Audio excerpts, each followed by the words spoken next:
we always try to like, when are we inflicting help versus to make us feel good versus actually solving the problem. And I think that is something nonprofit organizations have to reevaluate all the time, because you can definitely get stuck in the mode of doing what we've always done, or assuming you're providing the solution to a problem as you perceive it, but you need to be checking in really regularly with your audience. And I think that translates to any kind of product development or market build, as in the same way people develop their programs at a nonprofit.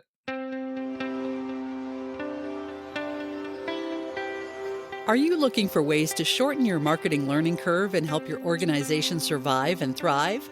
Welcome to Relish This, the Purpose Marketing Podcast, a show for purpose-focused leaders who want to use marketing techniques to fuel their organization's growth.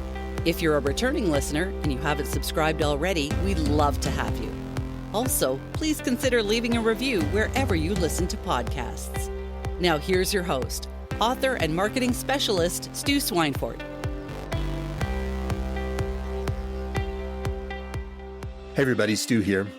Two of the most frequently asked questions we get over here at Relish are around tools and resources. What tools should I use to get this job done? And do you know anybody who can help me with this particular part of our organization's challenges that we're trying to fix? My guest today is Mitch Stein, and he is the founder and CEO of Pond. And Pond flips the narrative on the whole vendor solutions search mechanism by allowing vendors to kind of bid for access to nonprofits. So it's geared specifically to nonprofits to help them find resources, service providers, apps, vendors, et cetera, to help them fuel their growth. It's a really cool model. I think that you'll enjoy our conversation. Mitch is a super great guy. And if you're looking for solutions to little challenges that you have at your nonprofit, and whether that's an app or software as a service or a vendor, you should check into Pond. Take a peek at this episode. I hope you love it. I had a great conversation with Mitch. Here we go. Hello, Mitch. How are you today? Hey, Stu. I'm great. How are you? I'm very well. It is a glorious Tuesday when we're recording, and I'm really looking forward to hearing all about Pond and what you are up to. How are things in your world today? Things are good. Yeah, we the team's busy. We're working on some new things that we're rolling out and really excited about, and just growing, trying to do more, trying to evolve. The startup grind. Yeah. So tell us more about Pond and how you are leveraging this technology to help the nonprofit world. Yeah, of course. So just to rewind a little bit, some context on me.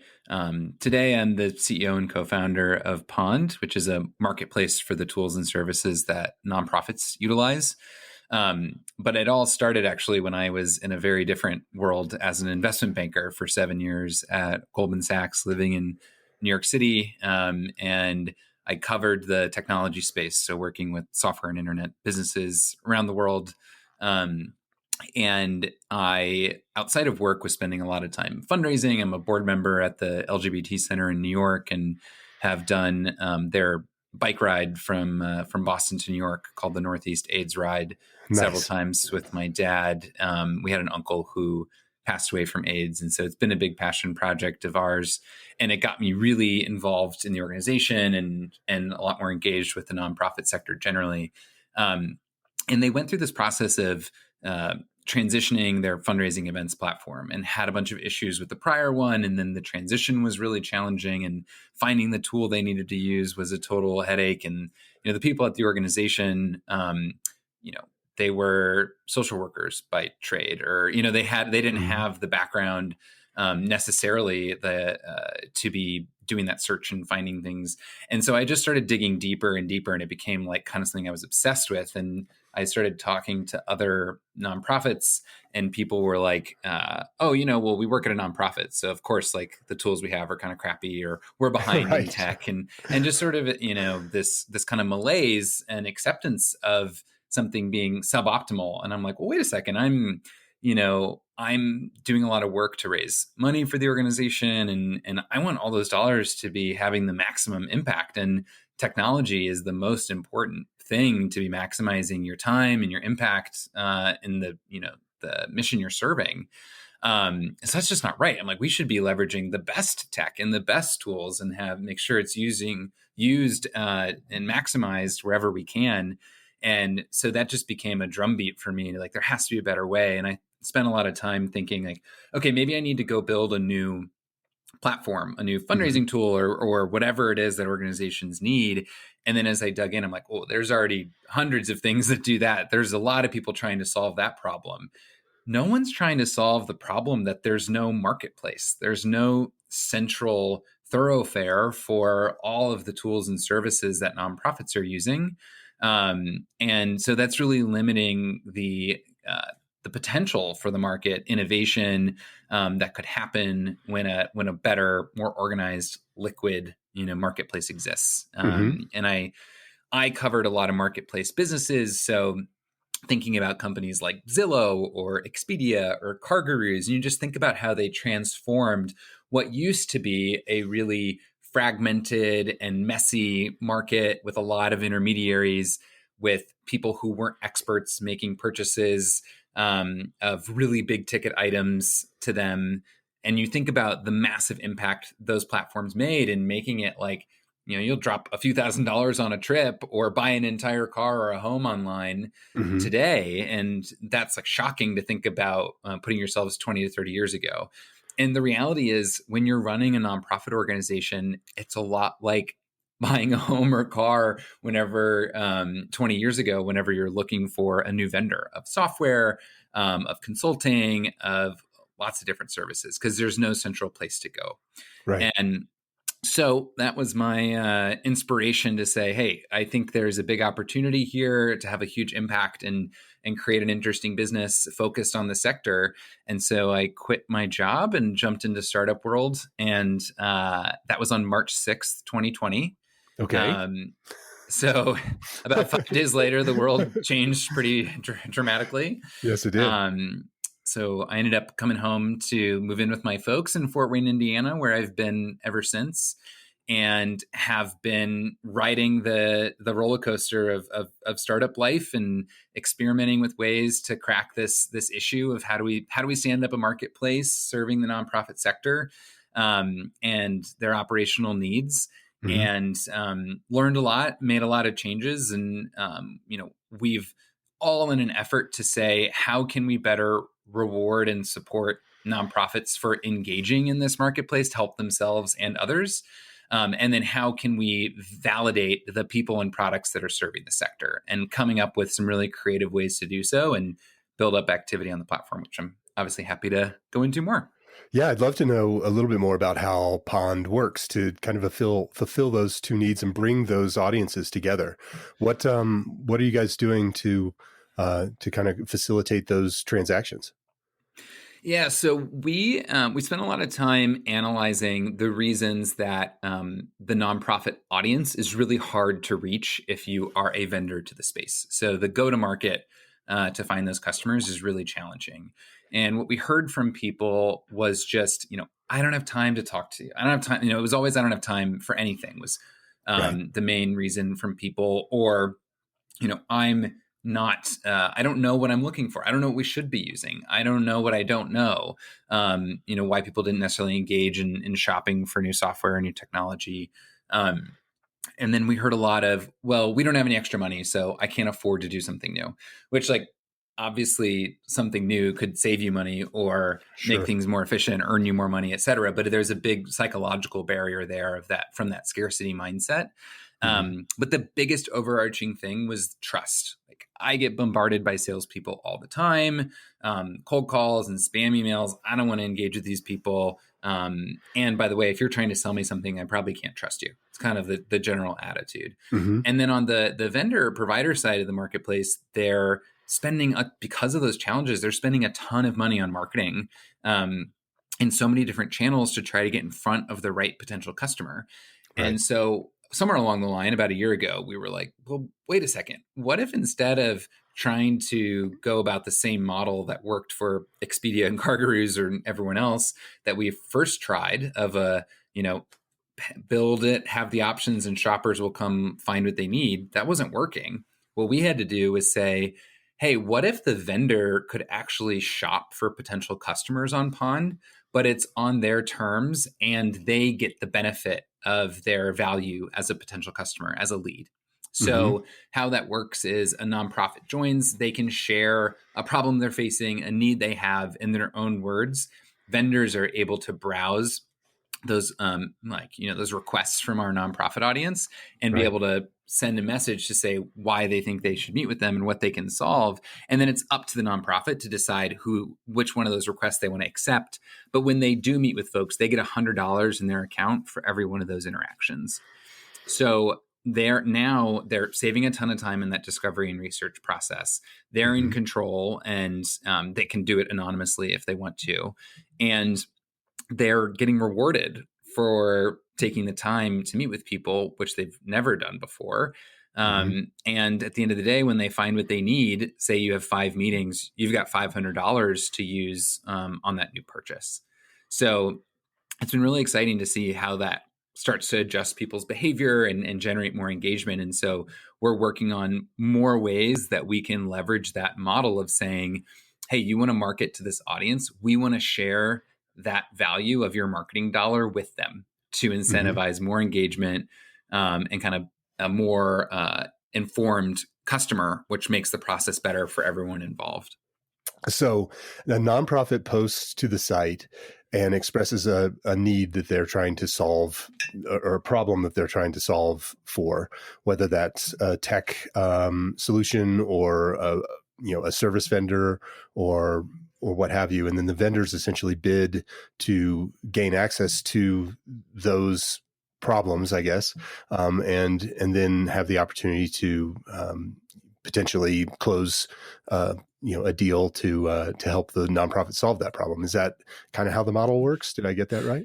Yeah, exactly. So if you're familiar with Thumbtack as an example in the consumer space where you can post a need and describe what you're looking for, the same thing on Pond, but you're actually getting funds in your account that you utilize to reduce the price at the end of the day.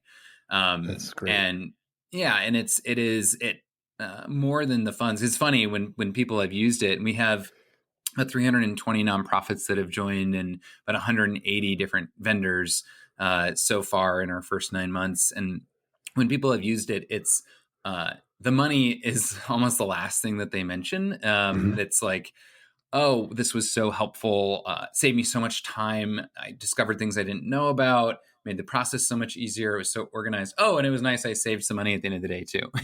Right. Oh, and by the way, I did this also. That's awesome. So when what's the success rate on a match? Is it, I'm assuming you're tracking those stats as well? Yeah. So we've had about 30 purchases happen from that audience so far. And that's from about 250 interactions between people. So, people that are actively hunting or in the market are generally finding something and saving an average of 50% on the total cost. Wow. So the average for their first year, if it's a subscription product. And so the average meetings had when you've made a purchase is 4.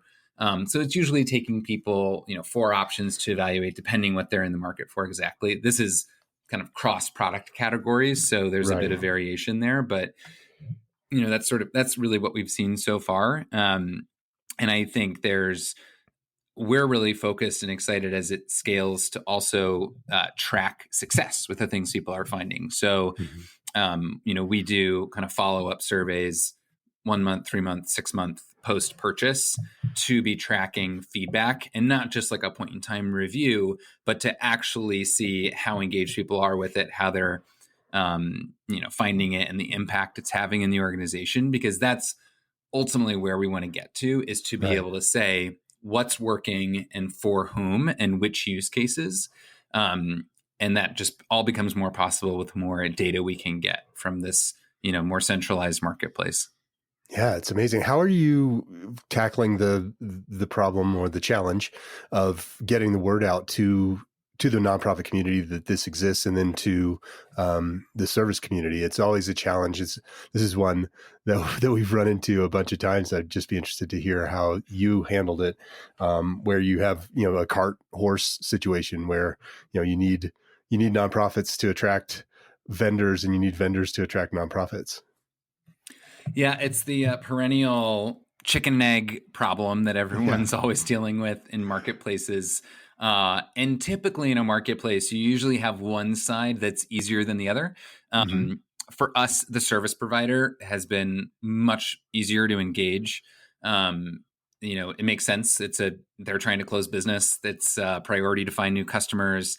And the cost is, we picked one cost to start with for the model. So it works really well for some people. And for some people, it's like, that doesn't work with our model. So, but it's helped us identify who the audience is that we can engage with. And so, it's been mostly introductions, word of mouth. And honestly, LinkedIn has been tremendously helpful because most salespeople are actively engaged on LinkedIn themselves. So, them being able to see I'm a real person, the company's a legit company, and, we have a fairly decent following there. That's helped us grow that side a lot and just build a lot of relationships. And I think our next steps and what we're rolling out this year is really about deepening those relationships so that we can say more to kind of the accountability on the vendors in our platform, vetting and validating their effectiveness. Yeah, I was going to ask if that was a component. Are you vetting your vendors for quality or any of those things? Yeah, it is a funny thing because it's a bit subjective, right? To say who it's a good quality for, and obviously some people will love a certain product and others hate it, and there's some personal preference and opinion there. So, as a starting point, as we've engaged people, we do like a video interview with every provider that joins the platform and kind of walk through of their services. So we are engaged there, and then following up with people after the fact when they've purchased something, making sure everything's going well. And we did have one instance where someone wasn't happy and we were actually able to facilitate a refund from that provider. And so they were thrilled. So we were able to act as a, accountability partner. Now, I think we want to do more in rolling out with those deeper partnerships to say, can we guarantee that kind of money back within a certain window up front? And can we, do some cross comparison from vendors that maybe they're contributing their own data that they let us compare with their peers because they want to see how they stand. So we're looking into working on a bunch of those things we can add on. And then obviously, as we have more purchases happening through the platform, be able to report back on what we're finding with that larger data set. That's great. So I think it'll continue evolving, and we want to be able to do and say more there, but also not overstepping, when we're in the earlier stage to talk out of turn before we're well informed with our own data. Right. And what are you doing to gain access to the nonprofits? What's your strategy there? Yeah. So on the member side, we have tried a lot of different things. I think for anyone that's done growth marketing, that it's just highly experimental how you find what works and what the right formula is. So, initially it was a lot of, introductions, LinkedIn, outreach, and what I would describe like door-to-door kind of style marketing to build that initial audience, which was effective and built good relationships with people, but obviously is not scalable. But we've seen real success with LinkedIn content, building up our brand. We've done some different incentive pushes that we've tested. We've done some promotional campaigns that with like referral sweepstakes, gotten some PR. We've done a lot of that. We're rolling out like a more robust email marketing strategy and kind of list building there. We're trying to do a little bit of those key, what I would describe as like foundational elements of any good marketing effort. But, what we're focused on is rolling out new opportunities for users to be both earning and spending the funds that they're getting in their account on Pond. because we Right. know that's going to drive the most engagement and then word of mouth. So, in 2022, we've rolled out an educational webinar series where people, instead of paying to join, they actually get paid to join. So people that are investing in themselves are getting funds in their account just for joining these sessions to be learning about key topics around the nonprofit space and technology.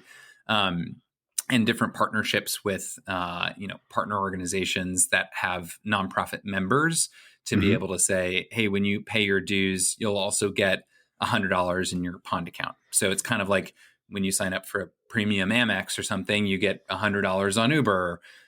So we're working on several partnerships like that with people to help us tap into those networks. But it's a tough audience to get to. So that's why we've been highly experimental.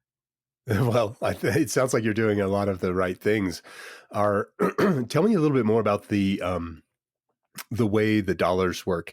So a nonprofit gets paid if they have a meeting with a vendor, and then they are able to use those dollars to back against the eventual project. Is that how that's modeled, or do I have that wrong? No, that's correct. Yeah. So they can use the dollars on anything through Pond. So there's kind of that core use case of I've been looking for a specific kind of provider, a certain tool or a certain consultant or service I'm looking for it to fill. And so I'm kind of racking up a balance for each of those meetings that then at the point of purchase, I can redeem. And then we're adding in other things you can utilize those for. So other types of professional development. So paying for different trainings or coursework. We want to add conference tickets that you could be able to purchase there, subsidize there, and working on some on-demand expertise. So being able to redeem some of your funds to talk to a legal or accounting expert for 20 minutes or something like that. So these are all in the pipeline, but finding more ways for people to redeem those rewards and benefit from them. Yeah, I really like this idea that you're creating this, this not only the marketplace itself, but this repository or central location where people can go to, to gain access to the information that they might need in order to run a more streamlined or more effective organization. I like that idea, and it feels like there's real opportunity there in terms of just developing that brand where Pond just becomes this place where people log into every day to get access to all of these resources, as well as to pull in people who can help them out with things or software that can help them out with things. So that's a really interesting model. I think that has to be the goal of any marketplace, right? You asked about growth, and I think the key to growth is always going to be like, well, how engaged is your core user? Because if you can get a really engaged core user, you're providing a lot of value, and they're going to be telling the audience that's like them to be using it. And so that's a lot of my focus, particularly in our second year here, is how do we start providing more and demonstrating the value so that there's a more ongoing relationship and engagement people have and connection to the broader community. I'd love to do all that at once, and you kind of have to prioritize how you kind of layer into those pieces. But I completely agree. And I think it's also really helpful for the broader market that's trying to serve these organizations, because, when there's not a well-functioning marketplace, it limits innovation. Think about how much innovation there has been in these other industries where we now have, I think about travel and the auto industry, innovation in like getting car vending machines and cars delivered to your door and like all these incredible things.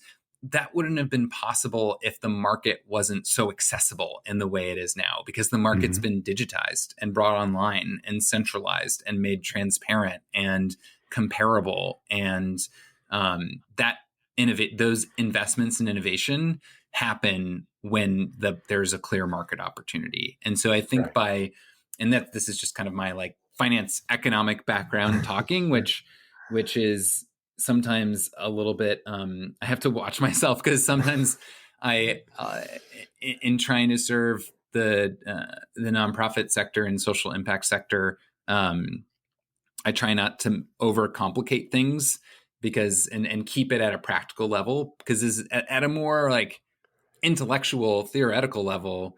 By creating that marketplace, you are widening the opportunity for companies to innovate to serve a wider set of customers that they couldn't have reached before. And that is, an amazing service to be providing to the space, but not in the traditional sense. Most people think service to the space means philanthropy, means giving your money away, more ways to give your money away. And I have a bit of a contrarian view that actually the more we can think about this like the economic force that it is, that there's a lot of opportunity to spur more innovation that's not just driven by heartstrings, but by a better business. Well, yeah, and that's something that I talk about in my book a little bit, is the idea that nonprofits are businesses too, and though they have some different regulations and some different focus, at the end of the day, they are in need of similar services to a for-profit business, and they need to be able to access funds and drive cash flow and all of those things that not for-profit businesses do as well. And so really coming at it from and the slant that I took on it was that marketing is something that nonprofits need to do, and to not be afraid of the idea of investing in that space, because it allows you to do more good for the world as you expand your mission. But similarly, really enabling those engagements and those business to business interactions is certainly super valuable. Yeah. And just visibility, when you talk about trust being the biggest barrier, if it's clear someone that you trust is using a product effectively, and you don't just find that out through that company's marketing, which you never really trust, right? Like their case study is always a little suspect. But if there's a way to see, hey, there's 100 other nonprofits just like me using this tool, and I could actually talk to them and hear how they use it and see how often they use it with all the data that Pond's gathering, wow, that starts to be really compelling. And, to your point about Pond being, my goal is for Pond to be a broader success platform, right? It is like I use the term customer success, although that's a bit of a loaded term, because vendors, like software companies, use the term customer success, and it really means like someone tries to get you to spend more money on their platform. You're succeeding by making them more money. And I mean it more in the sense of like nonprofit success. Like, how can we more holistically ensure that they're succeeding? And it's interesting because I posted a poll on LinkedIn recently that was like, how would you define a successful nonprofit? And the options I gave were like growth in revenue, growth in their programs, increased efficiency, or other. And I got like 150 comments and like 20,000 views and like 300 votes on this thing. And most people said a successful nonprofit is their impact. Are they fulfilling their mission? And that's what matters. And I'm like, I hear you. And whenever you've heard someone say like, oh yeah, that nonprofit had a great year last year, it's almost always like, yeah, their program grew by X, or they raised X more dollars. Like, that's not actually how the general public assesses success. So there's a lot of work to be done in if that definition of success is impact that they're having, how can we put that into a platform? Like, how can we make a platform somewhat of an accountability partner for success? Setting, if we say the impact of their mission, cool, they need to set their own goals and stay accountable to them. And their the products and services they're utilizing, their vendors should also be accountable to those goals. Are they producing successful outcomes as defined by the organization? And so I just think it's fascinating to think, how can you personalize what a successful outcome is, and build technology around it to make it happen. It reminds me a lot of, I don't know if you're familiar with Noom or different types of like dieting apps, but successful dieting or successful fitness planning, there's a lot of science that goes into it, and there's a lot of similarities between what I've seen as technology adoption and usage and like diet or gym or like fitness usage. Because everyone would say, when you ask them like, hey, do you think you could better leverage technology for your organization? Like 100% of people would say like, yes, of course. And it's like, well, why don't you? And it's very similar to like, hey, do you think you could work out more? Like, could you eat more healthfully? And people will be like, well, yeah, of course. And there's really clear things that stand in the way. What works and how Noom has been so successful is making it super data driven, incrementalizing the steps, putting it in people's own terms, what their goals are, and helping them set incremental steps in the process. So it keeps you accountable every step of the way. When you provide feedback, it tells you what other people are doing, or it's that 90% of people do this. 85% of people that answer this question end up losing an extra 2 pounds. Those like psychological nudges keep people really engaged, and they make it so much more manageable. So I think there's a ton of opportunity to do that as well, and how people are using technology. And that just gets me excited. Yeah, it's really interesting. I mean, there's so much psychology that goes into pretty much everything that we engage with, even if we're unaware of the thought processes behind it. But yeah, one of the things that's really interesting, and I think that a lot of nonprofit leaders or their teams suffer from is biting off more than they can chew to start, and instead of trying to set kind of realistic, like you said, incremental growth, they come at it from the example that I use is I'm gonna write a blog a day or whatever, and it's like, well, you're not writing any right now, so why don't we back that off and let's do one a month and see how well we do there, and then we can kind of move it up move up from there if need be, and if things are going well. But I think a lot of that too. I would just add that I think that a lot of that comes from perennially short time horizons to achieve success. So if you're seeking funding on a year in, year out basis, from general donors, but also from grant makers, you're under this pressure to be able to say, I took this money and did X and achieved Y, by the next year's application, because there's still so many of them that are year-to-year applications. And so I think that's when you don't have a longer term horizon. I mean, that's like the equivalent of the crash diet, getting back to our dieting example of like, I mean, I personally am guilty of this. So many like, okay, tomorrow, you know what, I'm not having any sugar ever again, and I'm never eating something fried again, and I'm going to work out for 4 hours a day. And it, like you can't even get started, and so you ditch it.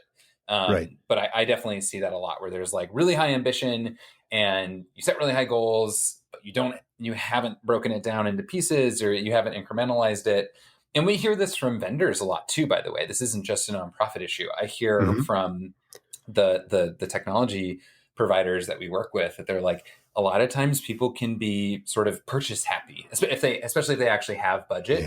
So they'll be like, oh, okay, cool, I found this shiny new thing. And they go out and buy it, and then they like might never use it. And that's bad for the vendor too, because they're tracking usage and success stats, and they don't want someone that's kind of like weighing them down, and not actually using the platform. And then, by the way, they're probably gonna, when people ask, well, what do you think about, platform Y? Like, oh, I never use it. That doesn't sound good, right? Like, it's not a customer you really want. Yeah, I would say that that's an interesting opportunity with your platform is a nonprofit has the ability to be incentivized to have conversations with a variety of different vendors, particularly in a certain class that they're looking for. So, for example, if they're looking to, engage with a CRM or something like that, I'm assuming that would be something that would be on Pond. Yep. Is that a good assumption to make? One. Okay, Yeah. Cool. So, there are hundreds, who knows how many CRMs are out there. But one of the things that tends to happen is if we get into buyer's mode, a lot of times we just go to whatever the last one was that happened to email me, as opposed to being able to go to a central place and actually have, a concerted effort type of plan to engage with several different vendors to really get to discover which one might work best before purchasing, and then make a higher confidence decision based upon those conversations. And so the platform, Pond, it just enables that. That's really incredible. What are some success stories that you've seen in the people who've been using the system here for the last several months? Yeah. There's, you mentioned CRM. That's been a really common one. And there's just so many options out there that people are pretty delighted to find, some more specific tools that we have, or smaller companies that maybe not be Salesforce or Blackbaud, which are two of the main biggest providers to space, but actually are really good or affordable or convenient fit for them. So we've seen that use case happen a lot. And like I mentioned, that's also led to over 50% savings for people. So people have been really excited about that. I mean, other things that people are finding and engaging with are, because, where I started, just for some added context, when I started Pond all the way back at the beginning of the pandemic, which feels like a few lifetimes ago, I started off in more of a listening tour. And one of the questions I asked every nonprofit leader I spoke with was, can you just share with me however many pieces of technology or tools specific for nonprofits that you know of? And the most engaged, most tech savvy person that I would speak with, max, they would know 4. Okay. And we aggregated like 350 solutions or something. So Right. There's this really big awareness gap. So that's been a big thing people respond to, is like, I just had no idea these things existed. I found this really cool way that you can manage your grants and your grant management and discover new grant opportunities all through this one platform. And it was actually really affordable. And I got money off through Pond. Like, that's happened multiple times. We have vendors who help with like TikTok Gen Z marketing strategies that are Right. a big focus for people. And so just seeing that kind of delight from folks. I mean, we have these Slack channels built up. So every time a request is accepted or they review it afterwards, just seeing how like happy people are at these interactions, Right. it just warms my heart, because I also just think about how nice that is also for the salesperson. Like the sales job, if anyone who's listening to this that's held any role in sales knows how painful the job can be. And yeah. I just love how this helps connect people, connect you to you're not the enemy, right? You're just trying to connect you to the right audience and to someone that you're helpful to, and sort of take some of the stigma out of that. And so it's really nice to see how it humanizes those interactions. It makes people feel appreciative. They're getting rewarded for their time spent in a way they don't normally do. So we just get really, really positive feedback on all those things. Oh, it's great. I really like the idea of the model and how you're facilitating these conversations and enabling people to actually, take a bit of a more educated approach to purchase decisions, where, for example, if somebody's out looking for podcast solutions, instead of just, Googling podcast solutions and picking the first one. You could go to this marketplace and be able to kind of either choose from, or at least put out an ask for a variety of different people to participate in that process. And I like how it flips the narrative a little bit, but it's also just feels just more efficient for everybody involved. Yeah, I mean, it's one of those when I've talked to a number of people about in the startup world and evaluating new companies or new ideas, is to think like, do I like the world where this is a massive success? Like, is that a good outcome for the world, to think a few years in advance? And I just think even beyond the nonprofit world, but small businesses are very similar to most nonprofits. And the world in which, to your point, podcast equipment or anything, wouldn't you so much rather be able to put an ask out there and kind of personally benefit from that, from your own intent, your own data, instead of just Google and LinkedIn and Facebook or whoever else monetizes that today? Right. And that's where I think there's a really cool opportunity to let people tap into that and utilize the value created from that to bring more information centrally and really help people make more efficient and more successful decisions, because there's been this massive proliferation of technology solutions, particularly in the business kind of B2B landscape in the last 10 to 20 years. And that's not going to slow down. There's going to be more and more niche solutions that help with like more specific pieces of your workflow or process. That's going to make it harder and harder to navigate. And the more that we can empower people to manage that and not be a software expert, I think there's so much applicability. And I think that the proliferation of the solopreneur, right, or all these independent or small businesses or people being able to kind of operate independently, those are all trends that will keep moving in that the same direction and growing. And I just see added applicability to how this puts more power in their hands and really democratizes that system. So I'm excited.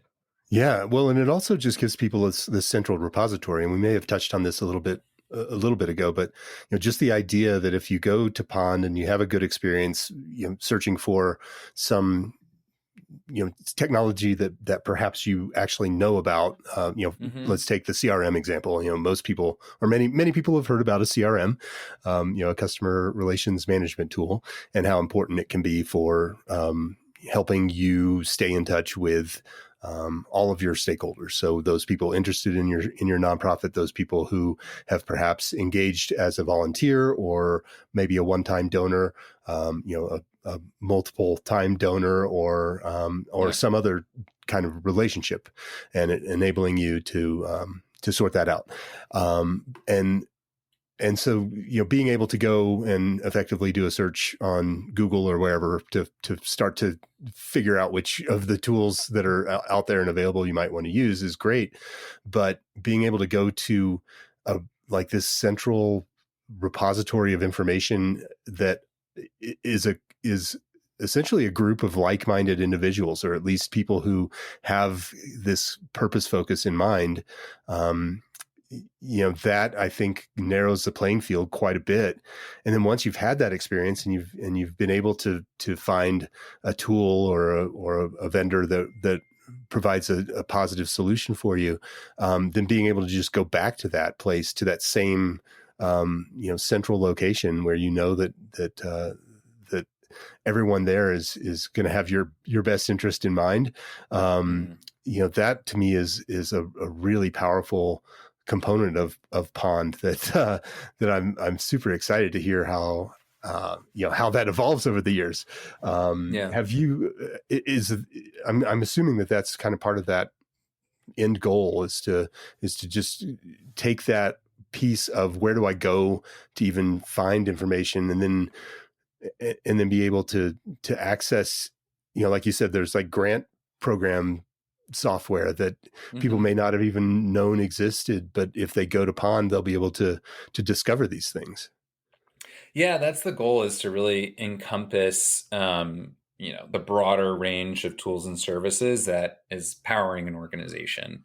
And I think with that, to your example of like, once you make a specific purchase, um, and you invest in a new CRM, for your example, you're unlikely to jump back into the market for a new CRM a month later. Hopefully, Right, hopefully you're with right, that program for a long time. And so I think it's important for us to, yes, be there for the next thing that you need that's going to be likely in a different category.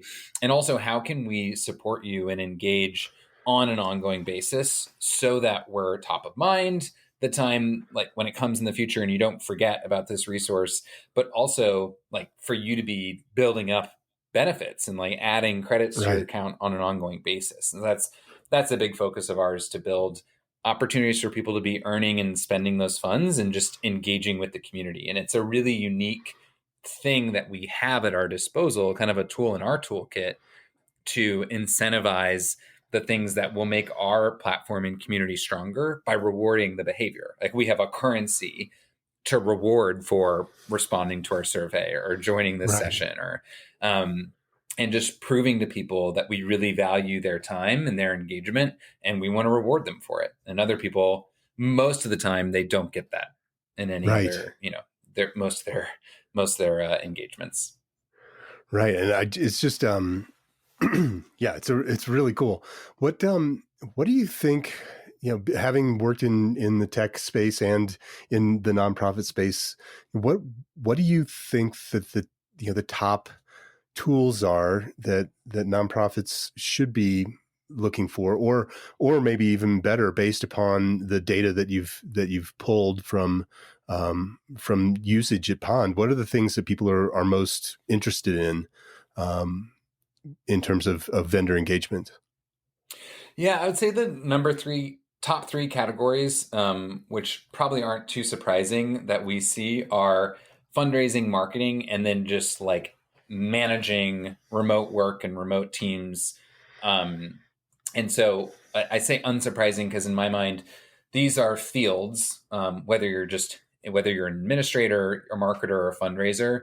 Maybe you weren't a tech person before you Mhm. started doing that job for a nonprofit, but now, today, 21 months into the pandemic, it is absolutely required that you are at least competent in using technology and for any of those job functions. And Mhm. so I think it makes sense in my mind that that's where people are seeking new things, seeking help, wanting answers. And those are obviously all kind of broad topics, but on the fundraising front, virtual hybrid events are still really a key topic of people still wondering, like, okay, are we still just doing it on Zoom? Is there a Yeah, right. premium thing we need to do? Like, there's now like Zoom apps you can use for Mhm. fundraising direct in the platform. There's been tons. Once the pandemic hit, every one of these fundraising platforms started investing in how to supplement events virtually and in a hybrid setting. So there's been a lot of innovation there that people have been digging into. Better integrations across like social fundraising has been huge. The activity there is only growing from a fundraising perspective. Yeah. And on platforms like TikTok or Twitch, and I think that's intimidating for nonprofits because it's like the remit of places you could be fundraising or could be using these different digital platforms is becoming so big. Yeah. It's hard to feel like you're staying on top of all of them. So, I mean, a little bit of practical advice, if there's anyone in the audience from the nonprofit space, that's managing these things, is I think be realistic with your bandwidth. It's you'll be better served to be completely on top of two or three channels that you're investing in and doing a really good job in than trying to do a little bit of everything. And I think that's just like generally a good practice when it comes to technology. It's easy to get excited about 25 different things and want to be on top of all of them, but if you don't have a really disciplined process and team with the bandwidth to manage it all, it's going to backfire. Yeah, I couldn't agree more. I think that's one of the biggest challenges that people experience is they want to play everywhere or be viable everywhere, but it's just, unless you have the right team, it's virtually impossible to do that, as well as, asking the question, is that where your audience is? Mm-hmm.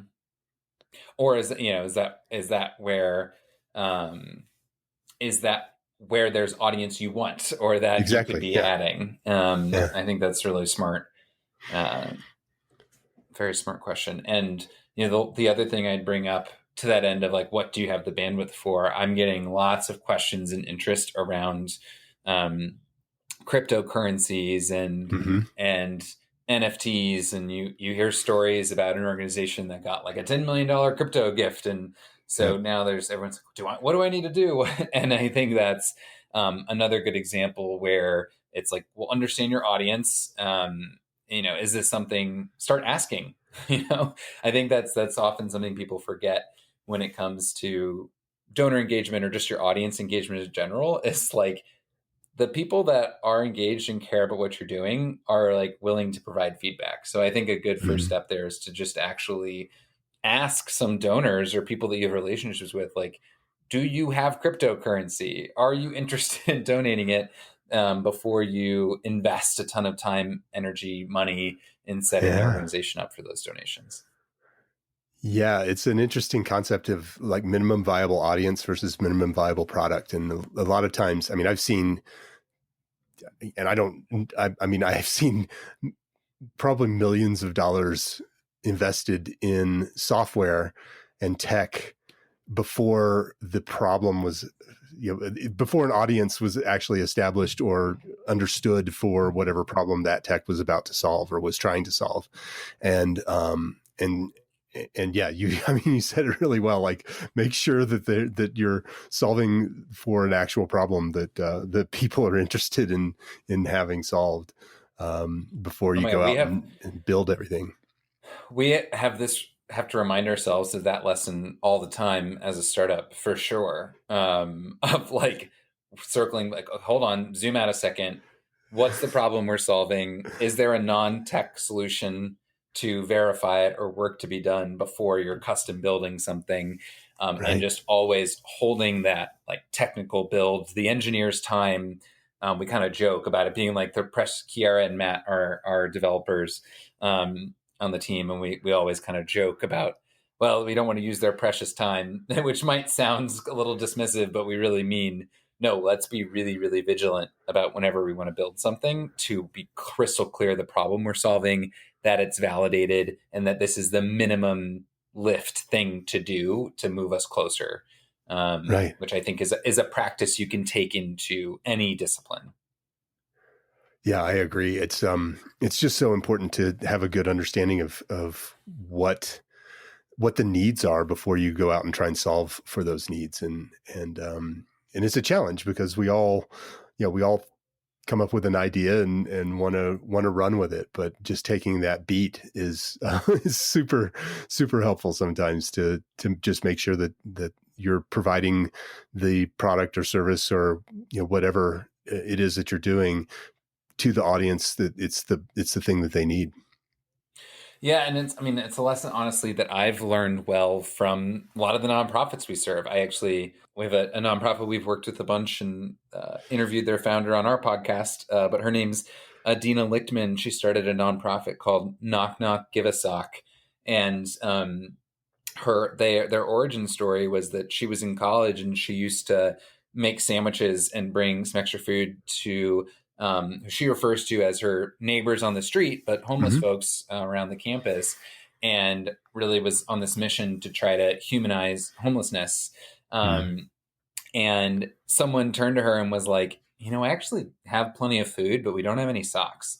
Right. It was like this amazing seminal moment for her to be like, oh, we always try to like, when are we inflicting help? Versus to make us feel good versus actually solving the problem. And I think that is something nonprofit organizations have to reevaluate all the time, because you can definitely get stuck in the mode of doing what we've always done, or assuming you're providing the solution to a problem as you perceive it, but you need to be checking in really regularly with your audience. And I think that translates to any kind of product development or market build, as in the same way people develop their programs at a nonprofit. Yeah, I think you're spot on there for sure. Well, Mitch, I can't believe it's been an hour. I've had such a great time chatting with you this afternoon. And how can people find out more about Pond? What's the best way to get in touch with you guys? Yeah, I mean, well, first of all, anyone that wants to chat, I'm an open book and I love connecting. So email me at mitch at joinpond.com. Excited to hear from folks, but also our website is joinpond.com. There's tons of info there. You can also find our podcast there, The Kids Table, presented by Pond, where we interview nonprofit leaders in different cities around the country. And then I'm super active on LinkedIn. So please feel free to follow or connect there, and also follow Pond there. That's where we're most engaged. And I share just about as much as anyone should on LinkedIn. So. Nice. Good for you. Very open. So that is awesome. I think that transparency and willingness to share the challenges that we're all facing is what's going to make things even better for everybody who's trying to do some good things in the world. So yeah, no, it's how I feel like, I'm not waiting for my success to start talking about what I'm doing. Like, I think a lot of people awesome. Don't want to share because they're like, well, I'm not the expert yet. I'm like, well, as long as you don't claim to be the expert, it's okay to be sharing what you're going through. Because so often it makes things seem so unattainable when you only ever hear about it from the crazy successful founder after the fact does their retrospective interview about the challenges they face. But well, yeah, but at the end of the day, you founded Airbnb. So does anyone really feel that bad about your challenges? Well, right. And they don't tend to talk about the 17 companies that they founded before that didn't make it. Yes. There's very rose-colored glasses after the fact. So yeah. I'm honest, open, and I love engaging with people there. Well, I really appreciate that, Mitch. So in terms of talking about things, which I'd love to do, and I've had a really fun time chatting with you today, what I really want to do is help spawn action and help people get something that they can actually do at the end of our discussions. So if you had one thing that you asked the listeners of today's show to do, what would that be? Yeah, I mean, I would say if you work at a nonprofit, join Pond. It's completely free, and you earn funds as you engage and learn. And we're here to be helpful in any way we can. And if not, make sure you share it with someone that works at a nonprofit. I think, to your point, it's all about getting this in front of this resource to people, and building it to be something better for the whole sector. So appreciate the help from everyone. Yeah, well, I love what you're doing. I'm definitely going to be sharing more about Pond, not only here on the show, but elsewhere. And look forward to chatting with you again. Let's stay in touch. Thanks so much, Stu. Thanks, Appreciate Mitch. it. Bye. See ya. And there you have it, another great episode of Relish This. Thanks again for listening. You can find past episodes of the show at relishthis.org. And remember, if you liked what you heard today, please subscribe and leave a review wherever you listen to podcasts. For more information on purpose marketing, grab your free copy of my book, Mission Uncomfortable: How Nonprofits Can Embrace Purpose-Driven Marketing to Survive and Thrive. Get your copy now at missionuncomfortablebook.com. Thanks again for listening. Come back next week, won't you?